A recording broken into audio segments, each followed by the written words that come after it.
இந்த ரமதானை அல்லாஹ்வுடைய தூதர் ஸல்லல்லாஹு அலைஹி வஸல்லம் அவர்கள் 3 பகுதிகளாக பிரித்திருக்கிறார்கள். அவ்வலுஹு ரஹ்மா வ அவ்ஸதுஹு மக்ஃபிரா வ ஆகிருஹு உத்கும் மினன் நார். முதல் பகுதி ரஹ்மத்துக்குரியது, இரண்டாம் பகுதி நடுப்பகுதி பாவ மன்னிப்பு என்றும் மக்ஃபிரத்துக்குரியது, மூன்றாவது பகுதி இறுதி பகுதி இத்கும் மினன் நார் நரக விடுதலைக்குரியது என்று ஹஜ்ரத் ஸல்லல்லாஹு அலைஹி வஸல்லம் அவர்கள் சொன்ன மாதிரியே இந்த மூன்றாம் பகுதி முடிந்துவிட்டால் ரமதானும் முடிந்துவிடும். அதே மாதிரி அல்லாஹ் சுப்ஹானஹு வ தஆலா ஒரு மனிதனுடைய வாழ்க்கையையும் 3 கட்டங்களாக பிரித்து வைத்திருக்கிறார். முதலாவது கட்டம் சிறுபராயம், இரண்டாவது கட்டம் வாலிப பருவம், மூன்றாவது கட்டம் முதுமை பருவம். கண்ணியமானவர்களே, இந்த 3க்கு பின்னால் ஒன்று கிடையாது.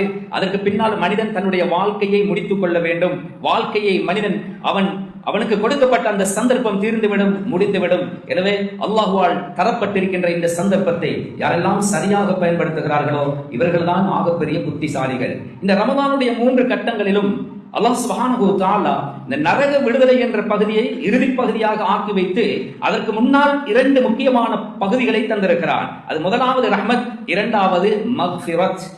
ஏன் இது? அந்த நரக விடுதலை ஒரு மனிதன் அடைய வேண்டுமாக இருந்தால் இந்த ரஹ்மத்தையும் மக்ஃபிரத்தையும் முதலாவது அவன் அல்லாஹ்விடத்திலே மன்றாடி அடைய வேண்டும். அது விதிவிலக்கில்லாமல் யாராக இருந்தாலும், அவர் நபியாக இருந்தாலும் ரசூலாக இருந்தாலும், ஏன் இறுதி தூதர் முஹம்மது ஸல்லல்லாஹு அலைஹி வஸல்லம் அவர்களாக இருந்தாலும் அல்லாஹ்வுடைய அருளும் அல்லாஹ்வுடைய மக்ஃபிரத்தும் இல்லாமல் என்னாலும் அந்த சுவர்க்கத்தை அடைய முடியாது என்றே அவர்கள் தங்களுடைய முபாரக்கான வாயினாலே சொல்லி இருக்கிறார்கள் என்றால் இல்லா ஐயத கம்மதனி அல்லாஹு பிரஹ்மத்திஹி. சஹாபாக்கள் கேட்ட கேள்வி, யா ரசூலல்லாஹ், உங்களுக்குமா உங்களுடைய நன்மைகளுடைய பரக்கத்தினால் போக முடியாமல், அல்லாஹ்வுடைய அருள் இல்லாமல் போக முடியாது?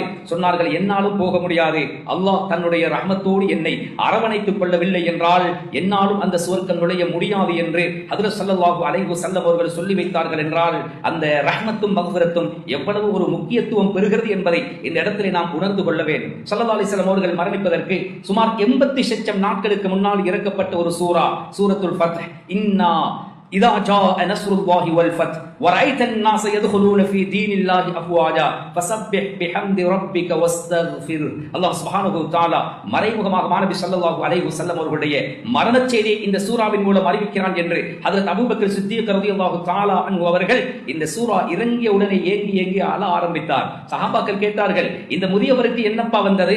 வெற்றி உங்கள் காலடியை முத்தமிடப் போகிறது, மக்கள் சாதி சாதியாக தீனுக்குள்ளே வரப்போகிறார்கள். எனவே நபியே, நீங்கள் உமது இறைவனை துதித்து அவரிடத்தில் பிழை பொறுக்க தேடுங்கள் என்ற அல்லாஹ்வுடைய இந்த அட்வைஸ் வந்ததற்கு பின்னால இவர் ஏன் அழுகிறார் என்று கேட்ட கேள்விக்கு அபூபக்கர் சித்தீக் ரலியல்லாஹு தஆலா அவர்கள் சொல்லுகிறார்கள், சாரி சாரியாக மக்கள் எல்லாம் இஸ்லாத்துக்குள்ளே வந்து விட்டால், வெற்றியுடைய கதவுகள் எங்களை நோக்கி திறக்கப்பட்டு விட்டால், இதற்கு பின்னால் இந்த மண்ணிலே மாணவிக்கு என்ன வேலை இருக்கிறது? அவர்களுடைய அஜல் நெருங்கிவிட்டது என்பதை தான் இந்த சூரா அறிவிக்கிறது என்பதை நான் உணர்கிறேன் என்று சொன்னார்கள். சஹாபாக்கள் உண்மையிலே எங்களில் மிக துல்லியமான ஆற்றல் உள்ளவர்களாக ஹஜ்ரத் அபூபக்கர் சித்தீக் ரலியல்லாஹு தஆலா அவர்கள் இருந்திருக்கிறார்கள் என்பதை ஏற்றுக்கொள்கிறார்கள் என்றால் ஸல்லல்லாஹு அலைஹி வஸல்லம் அவர்களுடைய மரணம் நெருங்குகின்ற பொழுதே பாவமே செய்யாத, பாவத்தை விட்டு பாதுகாக்கப்பட்ட அந்த பைகம்பர் ஸல்லல்லாஹு அலைஹி வஸல்லம் அவர்களுக்கு அல்லாஹ்வுடைய புத்திமதி இருந்தாலும் பிரச்சனை கிடையாது, நீங்களும் இஸ்திக்ஃபார் செய்து கொள்ளுங்கள், அஸ்தக்ஃபிருல்லாஹல் அஸீம் என்று ஒவ்வொரு மனிதனும் என்னிடத்திலே பேரை சொல்லி கேட்கின்ற பொழுது நான் ஆனந்தம் அடைகிறேன்.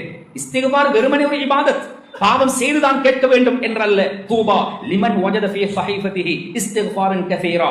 யாருடைய கியாமத்துடைய பட்டோலையில் அஸ்தக்ஃபிருல்லாஹல் அஸீம் என்ற பதம், வார்த்தை இஸ்திக்ஃபார் அதிகமாக எழுதப்பட்டிருக்கிறதோ அவனுக்கு நற்செய்தி உண்டாகட்டும் என்று, சுபசோபனம் உண்டாகட்டும் என்று ஹஜ்ரத் ஸல்லல்லாஹு அலைஹி வஸல்லம் அவர்களை சொல்லி இருக்கிறார்கள். ரசூலுல்லாஹி ஸல்லல்லாஹு அலைஹி வஸல்லம் அவர்களுக்கு இந்த ஒரு புத்திமதியை அல்லாஹ் சொல்லுவதாக இருந்தால் எங்களை போன்றவர்கள் அதிலே எவ்வளவு கவனம் எடுக்க வேண்டும், கரிசனை காட்ட வேண்டும். ரஹ்மத் மக்ஃபிரத் ஆக முக்கியமானது.